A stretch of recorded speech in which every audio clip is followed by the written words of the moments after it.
ગોળીય અરીસા માટે કેન્દ્ર લંબાઈ અને વક્રતા ત્રિજ્યા વચ્ચેનો સંબંધ મેળવવાનો છે. તો આ માટે આપણે એક અંતર્ગોળ અરીસો ધ્યાનમાં લઈએ કે ધારો કે આ કોઈ એક અંતર્ગોળ અરીસો છે. આ એની મુખ્ય અક્ષ છે. અંતર્ગોળ અરીસાના મધ્ય બિંદુને આપણે ધ્રુવ P તરીકે વ્યાખ્યાયિત કરીએ છીએ તથા અરીસો જે ગોળામાંથી કાપેલો હોય તેના કેન્દ્રને આપણે વક્રતા કેન્દ્ર C કહીએ છીએ અને મુખ્ય અક્ષને સમાંતર કિરણો પરાવર્તન પામી અને જે બિંદુએ ભેગા થતા હોય તેને મુખ્ય કેન્દ્ર F કહે છે. હવે F અને P વચ્ચેના અંતરને આપણે કેન્દ્ર લંબાઈ F કહીએ છીએ તથા C વક્રતા કેન્દ્ર અને ધ્રુવ વચ્ચેના અંતરને વક્રતા કેન્દ્ર અને ધ્રુવ વચ્ચેના અંતરને આપણે વક્રતા ત્રિજ્યા R તરીકે વ્યાખ્યાયિત કરીએ છીએ. હવે અહીંયા આપણે આગળ વધીએ એ પહેલા આપણે એક પોઈન્ટ ધ્યાનમાં લેવાનો છે કે C બિંદુમાંથી અરીસાની સપાટી પર દોરેલ રેખા હંમેશા અરીસાને લંબ રૂપે પસાર થાય છે. એટલે કે C માંથી દોરેલ રેખાને આપણે લંબ તરીકે વ્યાખ્યાયિત કરીએ છીએ. બરાબર, આ વસ્તુ તમારે યાદ રાખવાની છે કે C માંથી અરીસાની સપાટીને કોઈ પણ રેખા દોરવામાં આવે તો તે હંમેશા અરીસાને લંબ રૂપે પસાર થશે. ત્યારબાદ હવે ધારો કે આ બિંદુને આપણે M નામ આપીએ અને M બિંદુ ઉપર આપણે એક આપાત કિરણ મોકલીએ છીએ. આ આપાત કિરણ M પાસેથી પરાવર્તન પામી. હવે આપાત કિરણ મુખ્ય અક્ષને સમાંતર હોવાથી તે M પાસેથી પરાવર્તન પામી અને F માંથી પસાર થાય છે. એટલે કે આ આપણને પરાવર્તિત કિરણ મળે છે. હવે આપાત કિરણ એ લંબ સાથે બનાવેલ ખૂણો એને આપણે આપાત કોણ તરીકે વ્યાખ્યાયિત કરીએ છીએ તથા આપણે જાણીએ છીએ પરાવર્તનના નિયમો કે આપાત કોણ અને પરાવર્તન કોણ સમાન મૂલ્યના હોય છે. તેથી પરાવર્તિત કિરણે લંબ સાથે બનાવેલો ખૂણો પણ થીટા થશે. આપાત કોણ પરાવર્તન કોણ બંનેની કિંમત થીટા થશે. હવે આકૃતિ ઉપરથી આપણે જોઈ શકીએ છીએ કે જો આ ખૂણાનું માપ થીટા હોય તો આ ખૂણો પણ થીટા થાય, કારણ કે અહીંયા Z બનાવે છે અથવા તો આપણે કહીએ તો યુગ્મ કોણનું નિર્માણ થાય છે. ત્યારબાદ જો આ સંપૂર્ણ ખૂણો 2 થીટા હોય તો આ ખૂણો પણ 2 થીટા થાય. અહીં પણ Z નું નિર્માણ થાય છે.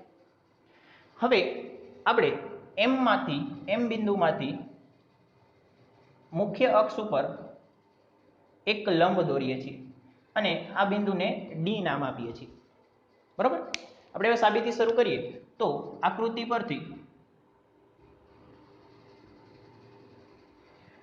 પરથી ત્રિકોણ MDC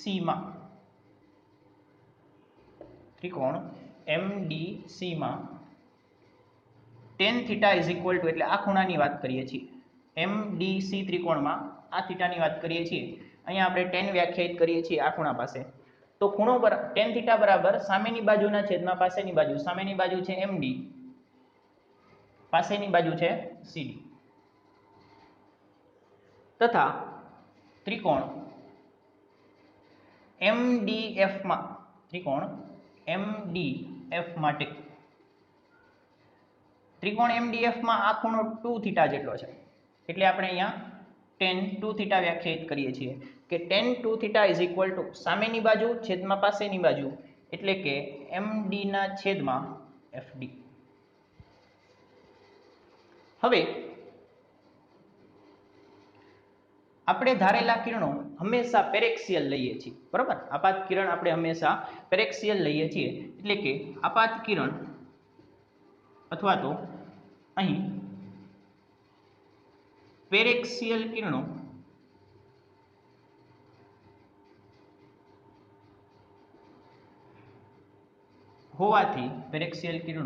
હોવાથી થીટા ખૂણો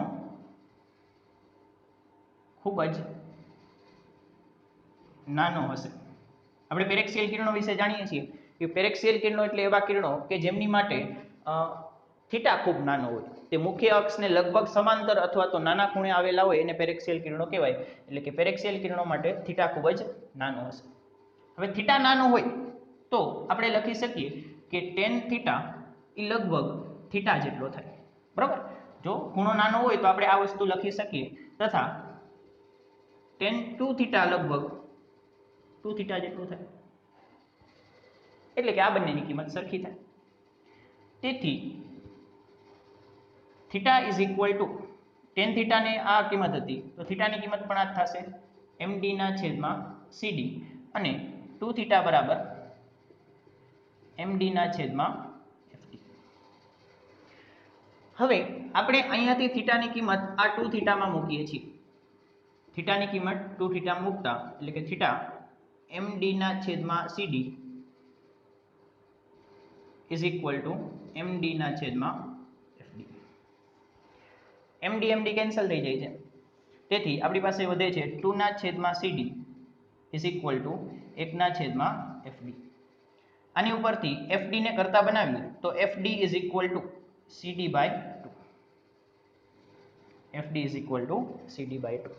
હવે અહીંયા ડી બિંદુ પાસે આવતા રહ્યો કે ડી બિંદુ છે એ p થી ખૂબ નજીક છે. ડી બિંદુ છે એ p થી ખૂબ નજીક છે, તેથી આપણે એક વસ્તુ અહીંયા જોઈએ કે જો અરીસાનું દર્પણમુખ નાનું હોય, અરીસાનું દર્પણમુખ નાનું હોય એટલે આપણે કહીએ કે આ અંતર ખૂબ ઓછું હોય. અરીસાનું દર્પણમુખ નાનું હોય એટલે કે આ અંતર ખૂબ જ ઓછું હોય તો આપણે ડીપી જેટલા અંતરને અવગણી શકીએ છીએ. તો આપણે ડીપી જેટલા અંતરને અવગણી શકીએ છીએ. તેથી આપણે અહીંયા લખી શકીએ છીએ કે FD ની કિંમત એ લગભગ FP જેટલી થઈ શકે. FD ની કિંમત એ લગભગ FP જેટલી થઈ શકે જો આટલું અંતર આપણે અવગણતા હોય, તથા CD ની કિંમત CP જેટલી લઈ શકાય. હવે આ કિંમત આપણે આપણા સમીકરણમાં મૂકી દઈએ તો એની ઉપરથી લખી શકાય FD ની જગ્યાએ FP અને CD ના સ્થાને CP. હવે આકૃતિ ઉપરથી આપણે જોઈ શકીએ છીએ કે FP એટલે તો કેન્દ્ર લંબાઈ F થાય છે અને CP એટલે તો વક્રતા ત્રિજ્યા R થાય છે. એટલે આપણે કિંમત લખી નાખીએ કે FP છે કેન્દ્ર લંબાઈ F અને CP છે વક્રતા ત્રિજ્યા R ભાગ્યા 2. એટલે આપણું જરૂરી સૂત્ર સાબિત થઈ જાય છે કે કેન્દ્ર લંબાઈ ઇઝ ઇક્વલ ટુ R/2. બરોબર, અહીંયા આપણી સાબિતી પૂરી થાય છે. છતાં હવે ટેક્સ્ટ બુકમાં આગળ જોઈએ તો આપણને હજી એક એક્સ્ટ્રા આકૃતિ આપેલી છે કે જો આ જ સાબિતી તમારે બહિર્ગોળ અરીસા માટે કરવી હોય તો પણ કરી શકાય. એ તમારે હોમવર્કમાં કરવાની થશે, પણ આપણે ખાલી આકૃતિ સમજી લઈએ.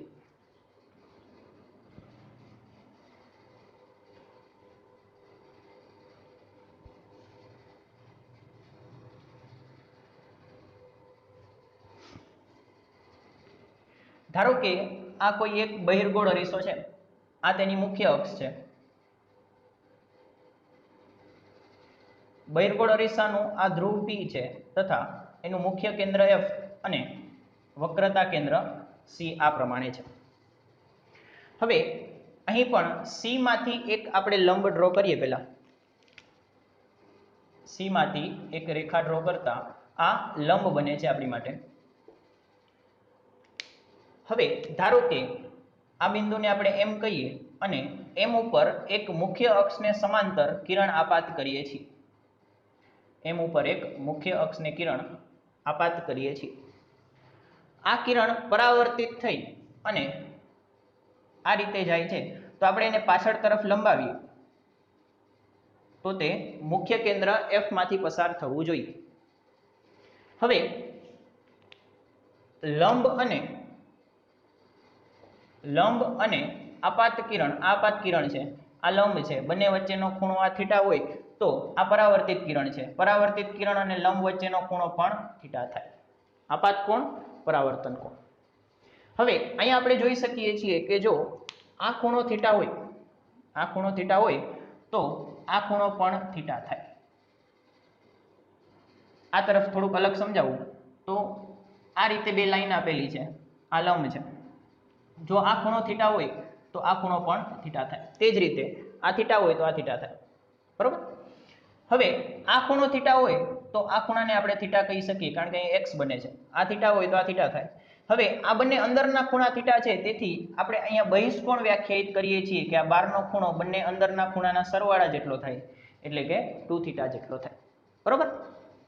સાબિતીની રહેશે આકૃતિના